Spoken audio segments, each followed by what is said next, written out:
The man pointing the FBI badge at Bumpy Johnson's face owed him his life. 23 years ago, Bumpy had pulled this same man from a burning building. Now Special Agent Marcus Williams was here to put Bumpy in handcuffs. October 15th, 1965. Lenox Lounge. The most powerful black man in America was about to be arrested by the child he'd saved from the streets. But what the FBI didn't know was that Bumpy Johnson had been expecting this moment for exactly 23 years. And he had prepared for it in a way that would destroy them both. To understand this betrayal, you need to understand Harlem in 1942. On July 4th, 1942, 8-year-old Marcus Williams was about to die in a tenement fire on 125th Street.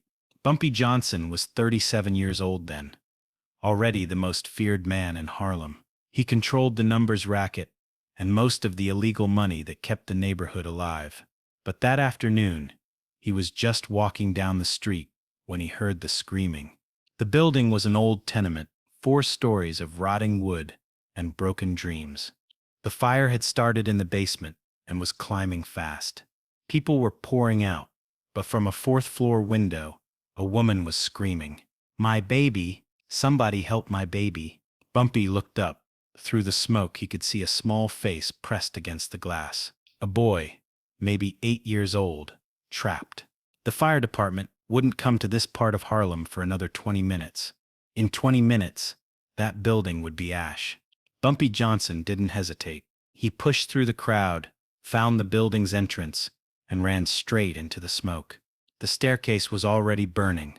The air was poison, but Bumpy kept climbing. He found the boy on the 4th floor, unconscious from smoke inhalation, lying on the floor of a tiny apartment. The flames were at the door. The window was their only way out. But across the alley was another building, and its fire escape was maybe 6 feet away. This wasn't about money or territory. This was about a child who would die if Bumpy got it wrong. He picked up Marcus Williams and jumped. They hit the fire escape hard. Bumpy's shoulders separated on impact, but they were alive. Marcus Williams was breathing. Marcus Williams would have died in that fire. Instead, he woke up 3 days later in Harlem Hospital, with Bumpy Johnson sitting beside his bed. "You saved me," Marcus whispered. "You're gonna be fine," Bumpy replied. Marcus's mother had died in the fire. He had no other family, no place to go. The city wanted to put him in an orphanage, but those places were dangerous. Bumpy made a different choice. He made Marcus family. For the next 10 years, Marcus lived in Bumpy's world. He went to the best schools Harlem had to offer. He learned to read studying Bumpy's books, philosophy, history, literature. Bumpy believed education was power. But Marcus also saw the other side of Bumpy's life. The late-night meetings with dangerous men, the briefcases full of cash, the respect that came from fear. And it didn't matter. Because to Marcus, Bumpy wasn't a gangster. He was the father who taught him to read, who made sure he never went hungry, the man who'd risked everything to pull him out of that fire. By 1952, Marcus Williams was 18 years old and facing a choice. He could follow Bumpy into the streets or go to college. Bumpy made the choice for him. "You're going to Howard University," Bumpy announced one evening over dinner. "But I want to stay here, help you with the business," Marcus protested. Bumpy shook his head. "The business is temporary.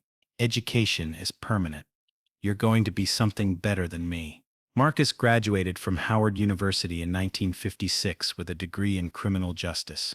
He was smart, educated, and articulate, and he had a secret that would make him invaluable to the FBI. He knew Bumpy Johnson better than anyone alive. The FBI had been trying to build a case against Bumpy for 15 years.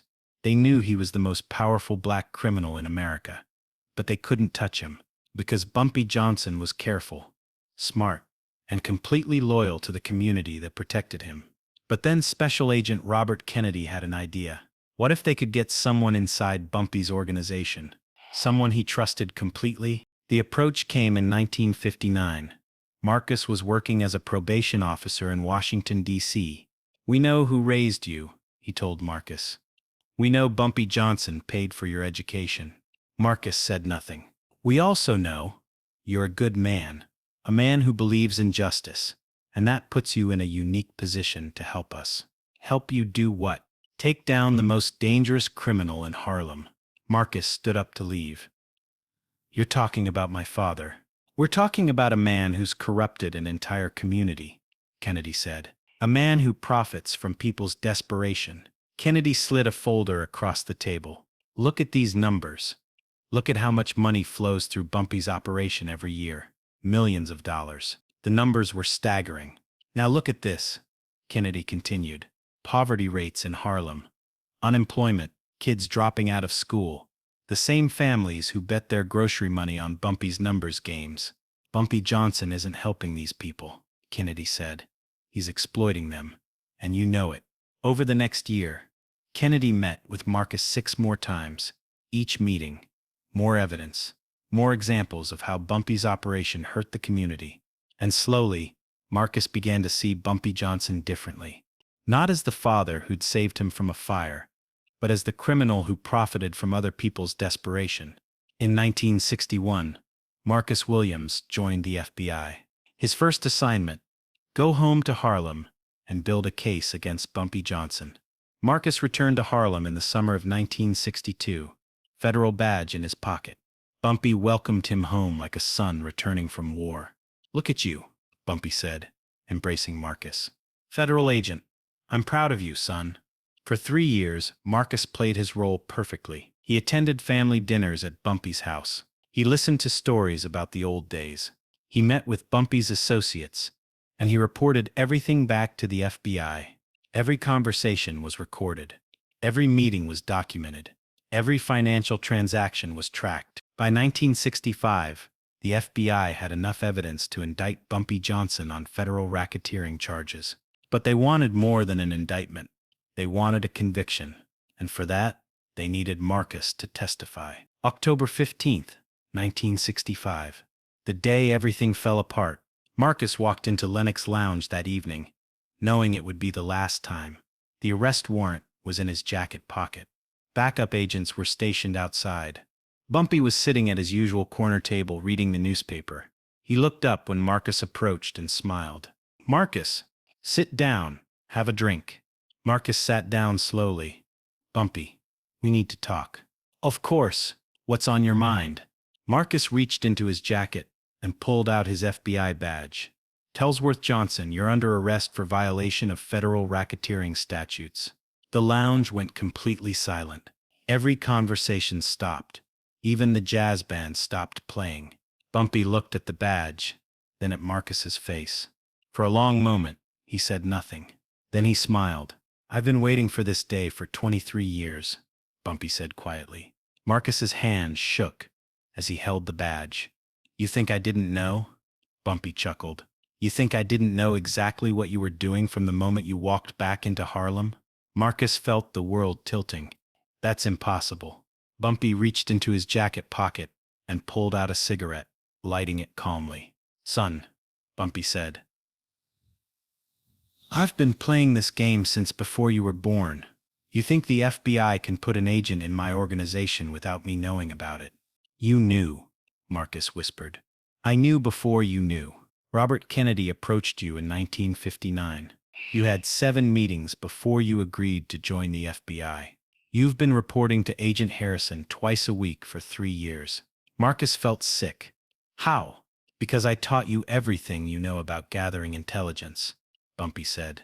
But I didn't teach you everything I know. Bumpy stood up slowly. Here's what's going to happen. You're going to arrest me. I'm going to be indicted. I'm going to go to trial, and I'm going to be acquitted. The evidence is worthless, Bumpy interrupted, because every piece of it came from an illegal surveillance operation that I've been feeding false information for 3 years. Marcus stared at him in shock. Every conversation you recorded, I knew you were recording. Every meeting you documented, I staged for your benefit. Every financial transaction you tracked was designed to lead you down the wrong path. Bumpy blew smoke toward the ceiling. The FBI thought they were investigating me. In reality, I was investigating them. Why? Marcus asked desperately. Why did you let me do this to you? Bumpy's expression softened. Because you needed to learn the hardest lesson of all. What lesson? That there's a difference between justice and law, between right and wrong. Bumpy sat back down. The FBI told you I was exploiting this community. Do you ever ask yourself why this community protects me? Marcus said nothing. It's because when Mrs. Johnson can't pay her rent, I pay it. When young men get arrested for crimes they didn't commit, I pay for their lawyers. When families need medicine they can't afford, I buy it. Bumpy pointed around the lounge. Every person in this room has a story about how I helped them when no one else would. That's not exploitation. That's survival. But the gambling gives people hope, Bumpy said. Is it the best solution? No, but it's the only solution they have. Because the legal system doesn't work for us. Bumpy leaned forward. So we protect ourselves. And sometimes that means breaking their laws to follow our own. Marcus felt tears in his eyes. I betrayed you. No, Bumpy said gently. You tried to do the right thing. That's what I raised you to do. But now you understand that the right thing isn't always the legal thing. Marcus reached for his handcuffs with shaking hands. I still have to arrest you. I know. Bumpy stood up and put his hands behind his back. And I'm proud of you for doing your job, even when it hurts. The arrest made front-page news across the country. Harlem godfather betrayed by Ado potted son. The trial lasted 6 months. Marcus testified about everything he'd observed over 3 years of surveillance.